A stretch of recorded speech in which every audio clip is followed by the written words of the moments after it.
दोस्तों यहाँ पे कार्तिक गणपति बप्पा के सामने प्रार्थना करता रहता है और फिर वहाँ पे सभी लोग मौजूद रहते हैं, ताई और फिर उसके बाद इधर किशोर और सुरभि दोनों साथ में आ जाते हैं। और फिर यह देखकर कार्तिक अपने मन में सोचने लगता है कि तुम क्यों नहीं मानी सुरभि, तुम मेरे बच्चे को बारे में तुम क्यों सीरियस नहीं लेती हो, तुम अपने मन की बात क्यों करती हो। फिर उसके बाद सुरभि सोचने लगती है, मैं आपका गुस्सा समझती हूँ कार्तिक, मैं एक माँ होने के साथ साथ मैं आपकी पत्नी भी हूँ। उसके बाद कहती हैं कि मैं आपको अकेले छोड़कर मैं नहीं जा सकती। फिर आगे जाते हैं और फिर खन्ना कहते हैं कि सुरभि तुम आ तो गई हो, लेकिन सबसे ज़्यादा टाइम तुम अपने घर में ही बिताओगी और तुम्हें सारी सुविधाएं तुम्हारे कमरे में ही मिल जाएंगी। और मैं नहीं चाहता हूँ कि कोई भी मेरी बहन पर किसी प्रकार का आरोप लगाए। और फिर उसके बाद इधर से पुलिस आ जाती है और फिर इंस्पेक्टर कहते हैं, mister Ranveer Khanna you are under arrest. Inspector के मुंह से यह सब सुनकर सब लोग एकदम भौचक रह जाते हैं और सबके होश उड़ जाते हैं, ताई के भी, सुरभि के भी, सबके होश उड़ जाते हैं। और इधर कार्तिक और किशोर और कार्तिक के चेहरे पर थोड़ी मुस्कान रहती है।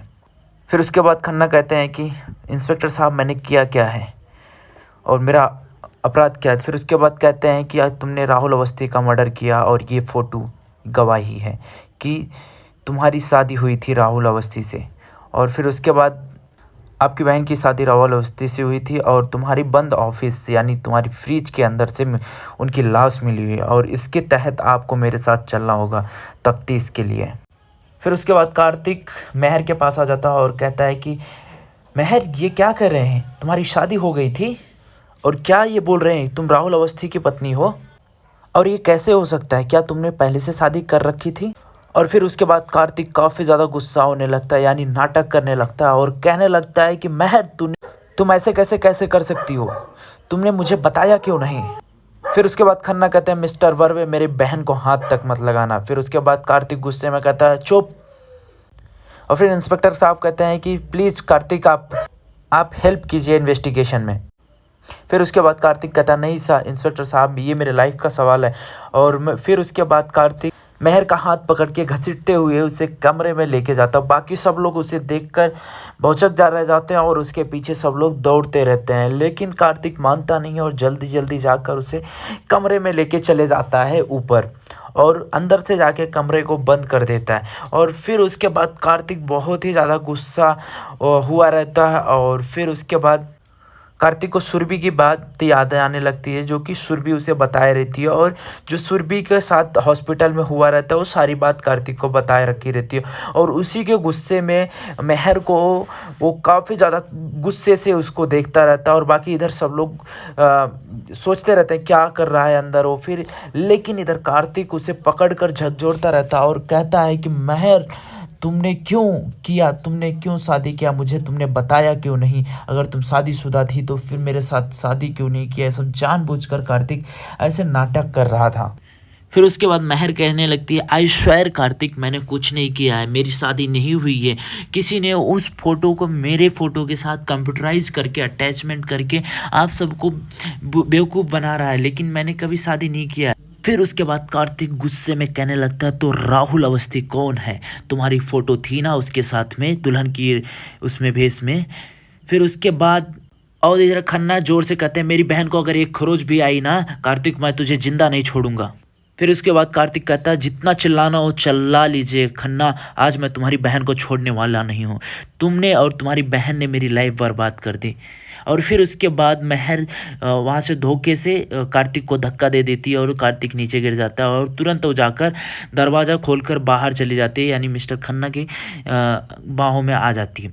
फिर उसके बाद पुलिस को कहती है, कार्तिक कहता है कि इन दोनों को गिरफ्तार कर लो। फिर उसके बाद यहाँ से पुलिस चली जाती है उन दोनों को लेकर। और फिर उसके बाद कार्तिक सुरभि के ऊपर काफ़ी ज़्यादा गुस्सा होने लगता है और उसे बताने लगता है कि ये सब मैंने ही किया है।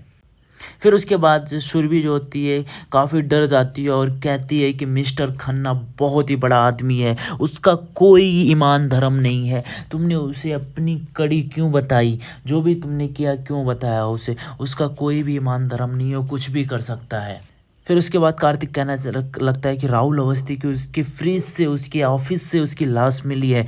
फिर उसके बाद सुरभि कहने लगती है हाँ लाश ही मिली है ना, लेकिन कोई सबूत तो है नहीं ना उसके ऊपर। और इससे यह प्रूफ नहीं होता है कि मेहर और मिस्टर खन्ना ने ही उसका मर्डर किया, और मिस्टर खन्ना जैसे लोग का बहुत ही ज़्यादा पहुंच होती है और उनके ऊपर तक पहुंच होती है, वो कभी भी छूट सकते हैं और पुलिस उन पर सिर्फ शक कर सकती है। लेकिन आपने उनके ऊपर ये आरोप लगाकर उनको सिर्फ छेड़ा है, वो कभी भी बाहर।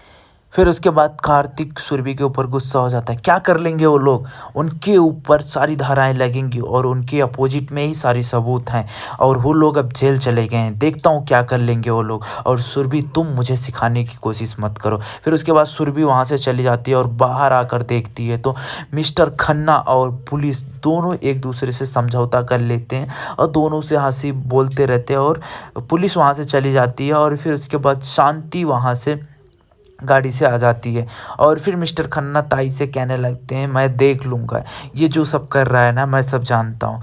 और फिर उसके बाद मिस्टर खन्ना जब शांति आ जाती है उसके कंधों पे हाथ रख कर उसे घर में लेके आते हैं। और फिर तुरंत सुरभि आकर कार्तिक से कहती है कि कार्तिक, पुलिस ने खन्ना से समझौता कर लिया और समझौता करके खन्ना को छोड़ दिया। और फिर वो लोग घर में आ जाते हैं और फिर खन्ना कहने लगता है कि मिस्टर कार्तिक, तुम्हारे जीजा से जो भी गलती हुआ है आप माफ़ कर। फिर उसके बाद सब लोग ऊपर चले जाते हैं और फिर किशोर और कार्तिक बचते हैं और किशोर कहता है कि कार्तिक से कि अभी हमें जो भी करना होगा हमें पूरे ध्यान से और पूरे मन से काम करना होगा।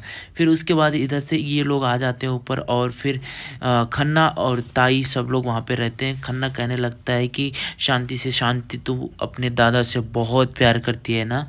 फिर शांति काफ़ी ज़्यादा डरी रहती है और फिर शांति कहती है हाँ मैं बहुत प्यार करती हूँ, लेकिन मेरे दादा को कुछ भी मत करना। फिर उसके बाद खन्ना कहता है कि हाँ मैं तेरे दादा को कुछ भी नहीं करूँगा, लेकिन जो भी तू सुन रही है ना, तू सिर्फ अपना मुंह बंद रखना।